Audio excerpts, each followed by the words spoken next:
Pindesisyon sa COMELEC ang papremyong kotse ng isang party list na tumatakbo ngayong eleksyon 2025 dahil vote buying umano ito. Kabilang sa basehan ng petisyon ang video at litratong in-upload sa social media. At nakatutok si Sandra Aguinaldo. Kuha ang mga video at litratong ito mula sa social media. Nagpapakita umano na 3 bagong kotse ang pinapremyo ng CWS Party List sa isang kompetisyon sa Lipa City, Batangas.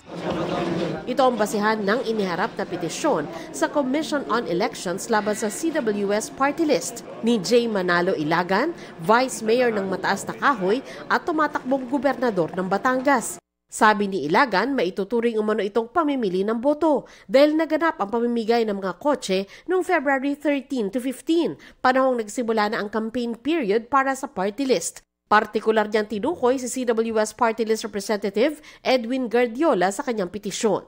At ito ay sa panawagan din ng Commission on Election na humihingi ng tulong na kung may malalaman na magbabiolate ay sila ay ipagbigay alam sa kanilang opisina. Nagpasalamat po sa CWS ang lahat ng tumanggap nito.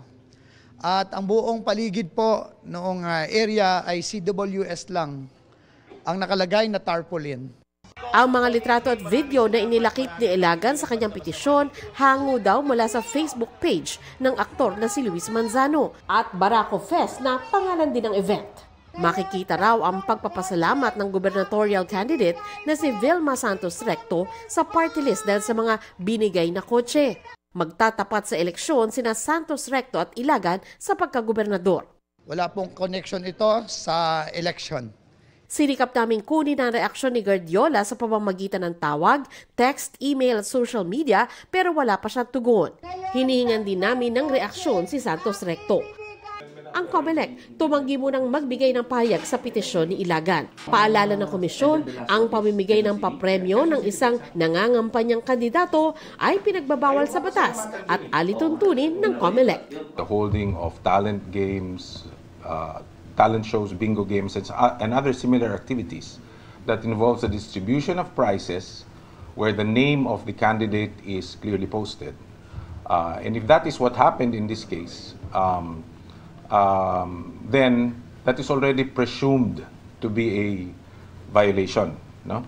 So in which case the burden is now shifted on the respondent.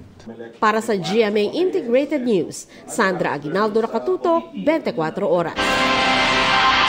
At kaugnay pa rin sa reklamong vote buying umano, wala pang natatanggap na kopya ng reklamo ang CWS Party List ayon sa pahayag nito. Yan anila ang dahilan kaya hindi pa sila makakapagkomento sa ngayon. Gayunman, iginiit nitong palagi at patuloy silang sumusunod sa alituntuning inilatag ng COMELEC. Handaan niya silang harapin ang reklamo sa tamang oras at forum. Sabi naman ng pamunuan ng Barako Fest, sila ang may responsibilidad sa lahat ng papremyo. Hindi nila ipinamigay ang mga papremyo kundi pinaglabanan ng mga lumahok. Marami rin nilang institutional partner ang Barako Fest taon-taon, kabilang ang CWS Party List.